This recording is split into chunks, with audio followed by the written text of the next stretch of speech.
Hello friends, नमस्ते दोस्तों। आज यहाँ हम आपको बदहजमी क्या है यानी कि इनडाइजेशन क्या है, इनडाइजेशन क्यों होता है और इसके कारण क्या है और इससे बचने का तरीका। तो फ्रेंड्स, आज हम इस वीडियो में आपको बताएंगे कि इनडाइजेशन में क्या क्या आप परहेज कर सकते हैं, किस कारण की वजह से ये इनडाइजेशन प्रॉब्लम होता है, बदहजमी। और यहाँ पर ये दवा भी बताएंगे कि कौन कौन सी दवा उसमें दी जाती है डॉक्टर द्वारा, और यहाँ पे होम रेमेडीज यानी कि घर के कुछ ऐसी चीजों के बारे में बताएंगे जिससे आप इनडाइजेशन प्रॉब्लम को दूर कर सकते हैं। तो फ्रेंड्स, आप हमारे चैनल पर नए हैं तो हमारे चैनल को सब्सक्राइब कीजिए और वीडियो पसंद आए तो वीडियो को लाइक कीजिए। तो चलिए बात करते हैं इनडाइजेशन प्रॉब्लम क्या है। बीमारी और दवा की जानकारी के लिए हमारे YouTube चैनल पर बहुत बहुत स्वागत है आपका। बदहजमी, खाना सही से न पचना या खट्टी डकारें आती हैं या कोई बीमारी नहीं है। इससे ये पता चलता है कि पेट में गैस या इन्फेक्शन हो सकता है। तो हाइपर एसिडिटी क्या है, वो भी जान लेते हैं। फ्रेंड्स, हाइपर एसिडिटी क्या है ये जान लेते हैं। तो हाइपर एसिडिटी में मुंह में खट्टा पानी आना हाइपर एसिडिटी के संकेत हो सकते हैं। हाइपर एसिडिटी होने पर पेट में जलन, गैस की समस्या होती है। तो हम उसको गैस्ट्रोइसोफेजियल रिफ्लक्स डिजीज कहते हैं। आजकल लोगों में हाइपर एसिडिटी की समस्या आम हो चुकी है। बदहजमी को अपच के रूप में भी जाना जाता है, यानी कि हाइपर एसिडिटी बदहजमी को अपच के रूप में भी जाना जाता है। ये पेट के ऊपरी हिस्से में होने वाली बेचैनी है। पेट में जो एसिड बनता है, जब पाचन तंत्र की सुरक्षात्मक सतह को नुकसान पहुंचाता है, तब पेट में जलन और सूजन होती है जो ज्यादा दुख देती है। कभी कभी अपच होना आम बात है और ये गंभीर नहीं है। अगर आपको ज्यादा खाना खाने के बाद पेट में दर्द होता है तो आपको आमतौर पर एंटासिड से इसे ठीक कर सकते हैं, लेकिन अगर आपको अक्सर अपच यानी कि इंडाइजेशन की समस्या होती है तो हो सकता है कि आपको कुछ और भी बीमारी हो। कभी कभी इसका मतलब है कि आपको एसिड रिफ्लक्स या पेप्टिक अल्सर जैसी कोई बीमारी है जिसका इलाज किया जा सकता है। कभी कभी ये ज्यादा गंभीर हो जाता है। लगभग सभी लोगों को कभी ना कभी अपच इंडाइजेशन का समस्या होती है, लेकिन कुछ लोगों के लिए ये डेली घटना भी हो जाती है। फ्रेंड्स, यहाँ पर आपको एक चीज का और ध्यान रखना है, और मैं एक बात और बताते चलूं। कभी कभी दिल का दौरा हाइपर एसिडिटी का कारण भी बनता है, यानी कि हाइपर एसिडिटी के कारण की वजह से भी हार्ट अटैक का खतरा बन जाता है। अब यहाँ पर ये भी जान लेते हैं कि हाइपर एसिडिटी यानी कि अपच कितने समय तक रहता है। तो खाने के कुछ मिनट से लेकर कुछ घंटों तक आपको अपच के लक्षण हो सकते हैं। आपके पेट में भोजन को पचाने में 5 से यानी कि 3 से 5 घंटे लगते हैं। उसके बाद ही वह आपकी आंतों तक पहुंचता है।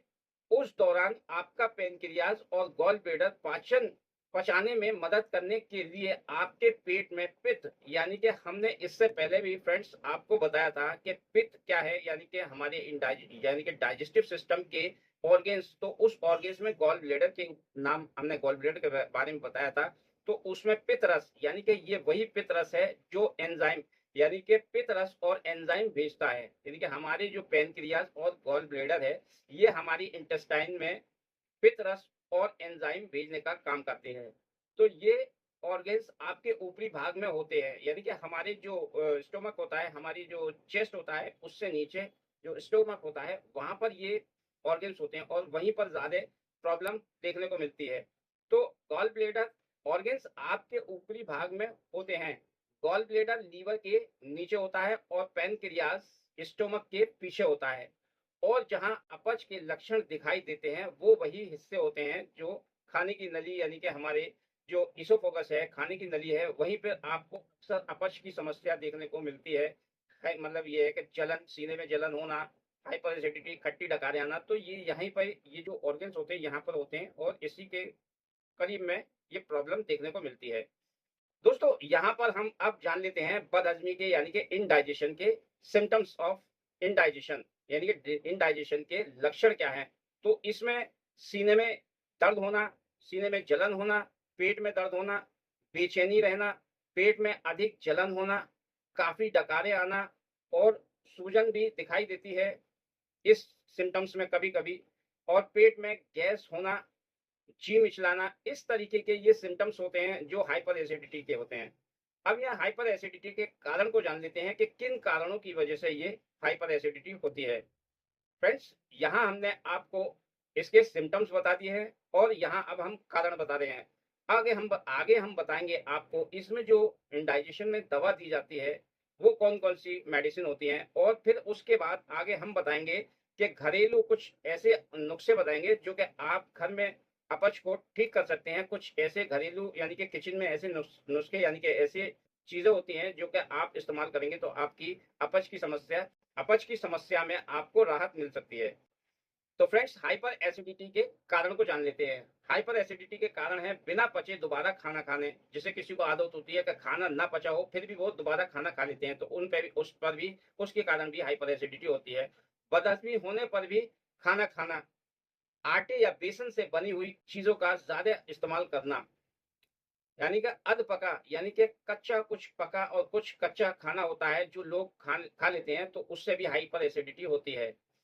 दिन में भोजन करने के बाद लगातार सोना, तरल पदार्थों का ज्यादा सेवन करना, चाय, कॉफी, सिगरेट का सेवन ज्यादा करना, कम पानी पीना, अधिक बीड़ी सिगरेट का सेवन करना और मसालेदार भोजन का ज्यादा सेवन करना है, यानी कि बाहर की जो तली भुनी चीजें होती हैं, और उसके कारण भी हाइपर एसिडिटी की समस्या होती है।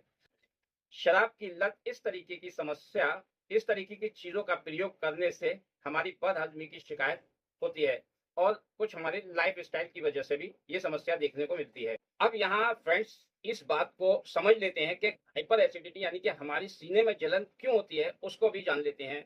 तो पेट में हाइड्रोक्लोरिक एसिड मौजूद होता है, जो खाने के टुकड़ों को तोड़ने का काम करता है। यही एसिड जब ईसोफोगस यानी कि खाने की नली के परत से होकर गुजरता है तो सीने में और पेट में जलन होती है, क्योंकि ईसोफोगस की परत हाइड्रोक्लोरिक एसिड को बर्दाश्त नहीं कर पाती है। बेवक्त खाने की वजह से भी हाइपर एसिडिटी हो सकती है। फ्रेंड्स, प्रेग्नेंट महिलाओं में एसिड रिफ्लक्स होने लगता है, जिसकी वजह से एसिडिटी की परेशानी होती है। इसके अलावा स्ट्रेस या खाने की गलत आदतों और खराब लाइफस्टाइल के कारण भी हाइपर एसिडिटी हो सकती है। दोस्तों, हाइपर एसिडिटी के परिणाम नुकसान भी जान लेते हैं। लोग जो है अक्सर इस बीमारी से लापरवाही ज्यादा इख्तियार करते हैं, लापरवाही रहती है इस चीज में। तो यहाँ पर ये भी जान लेते हैं, तो हाइपर एसिडिटी से नुकसान क्या है। हाइपर एसिडिटी से नुकसान होता है, आपके लूज मोशन हो सकते हैं, और कॉलेरा की शिकायत बनती है, और इससे हार्ट अटैक का खतरा भी होता है। तो ये इसके नुकसान है हाइपर एसिडिटी होने के कारण। अगर हाइपर एसिडिटी हो रहा है, हाइपर एसिडिटी की समस्या है, तो आप इन बीमारियों में मुब्तला हो सकते हैं, आप इन बीमारियों की चपेट में आ सकते हैं। अब यहाँ फ्रेंड्स, कुछ दवाइयों के बारे में जान लेते हैं जो इन बीमारियों में दी जाती है। तो इसमें एक होती है अरेस्टोजाइम, यूनिएंजाइम, डाइजिन, लिवोजिन, न्यूट्रोलिन बी, पेप्टिन। कुछ ये ऐसी दवाइयां हैं जो कि आप अपने डॉक्टर की सलाह से भी ले सकते हैं, और अगर आपको हाइपर एसिडिटी हो तो आप इसको यूज करके अपनी एसिडिटी को समस्या से निजात पा सकते हैं। तो ये कब्ज के। अब फ्रेंड्स, यहाँ पर ये जान लेते हैं, कुछ समस्या ये भी देखने को मिलती है कि हाइपर एसिडिटी का कारण एक कॉन्स्टिपेशन भी होता है, जो कब्ज की शिकायत होती है। तो उस कब्ज की शिकायत यानी कि कॉन्स्टिपेशन में कौन सी दवाइयाँ ली जाती हैं, तो उसमें लैक्सेटिव दवाइयाँ ली जाती हैं। फ्रेंड्स, इसमें लैक्सेटिव दवाइयाँ ली जाती हैं। लैक्सेटिव दवाइयों में क्रेमाफिन सिरप आता है, कार्बोलेक्स टैबलेट आती है, डाल्कोफ्लैक्स टैबलेट आती है। ये इस लैक्सेटिव यानी कि कॉन्स्टिपेशन में इस दवाइयों का भी प्रयोग किया जाता है। अब फ्रेंड्स, यहाँ पर कुछ घरेलू नुस्खे भी जान लेते हैं। घरेलू नुस्खे में यानी कि किचन में जो चीजें अवेलेबल होती है, उन चीजों से भी आप हाइपर एसिडिटी से राहत पा सकते हैं। सुबह उठते ही खट्टी डकारें आती हैं, तो एक गिलास पानी में नींबू डालकर पी ले। नींबू पानी में काला नमक मिलाकर पीने से आराम मिलता है। नेक्स्ट है, दोपहर में खट्टी डकारें आ रही हैं तो मीठा दही का सेवन करें। इससे पेट को ठंडक मिलेगी और खट्टी डकारों की समस्या से राहत मिलेगी। नेक्स्ट है, रात में खट्टी डकारें आती हैं तो सौंफ के साथ मिश्री का सेवन कर सकते हैं। सौंफ पाचन तंत्र को बेहतर बनाती है, पेट में गैस बनने नहीं देती है और मिश्री पेट को ठंडक देती है। नेक्स्ट है, खाने के बाद खट्टी डकारें आती है तो 100 ग्राम जीरे को भूनकर पीस लें। रोज खाने के बाद 1 गिलास पानी में आधा चम्मच भुने हुए जीरे का पाउडर और आधा चम्मच काला नमक मिलाकर पीने से आपको राहत मिलती है। नेक्स्ट है गैस या खट्टी डकारों की समस्या में हींग का इस्तेमाल किया जा सकता है। हींग को पानी में घोलकर पीने से पेट का भारीपन और खट्टी डकार से आराम मिलता है। नेक्स्ट है, मेथी को रात भर पानी में भिगो दें, सुबह इसे पानी को खाली पेट पी लें। इसके सेवन से खट्टी डकार की समस्या से छुटकारा पा सकते हैं। नेक्स्ट है, इलायची खाने से गैस और खट्टी डकारों की समस्या में आराम मिलता है। नेक्स्ट है, खट्टी डकारें आने पर लौंग का पानी या लौंग का सेवन फायदेमंद होता है। अब यहाँ दोस्तों, इनडाइजेशन की प्रॉब्लम अगर होती है और हो जाती है तो उसमें क्या क्या खाना चाहिए वो भी जान लेते हैं, यानी कि हम आपको यहाँ खाने के बारे में भी बता रहे हैं। तो इंडाइजेशन प्रॉब्लम में यानी कि अपच में परेशानी हो तो ये 7 चीजें आप इस्तेमाल कर कर अपनी समस्या को से छुटकारा पा सकते हैं। इन 7 चीजों में आता है छाछ। छाछ का सेवन आप कर सकते हैं, नींबू पानी ले सकते हैं, अजवाइन का सेवन कर सकते हैं, आंवले का सेवन कर सकते हैं, दालचीनी का सेवन कर सकते हैं, सेब का सिरका, अदरक का सेवन। इस तरीके के कुछ ऐसे घरेलू नुस्खे हैं जो कि आप इनको इस्तेमाल करके इनडाइजेशन अपच की समस्या से निजात पा सकते हैं।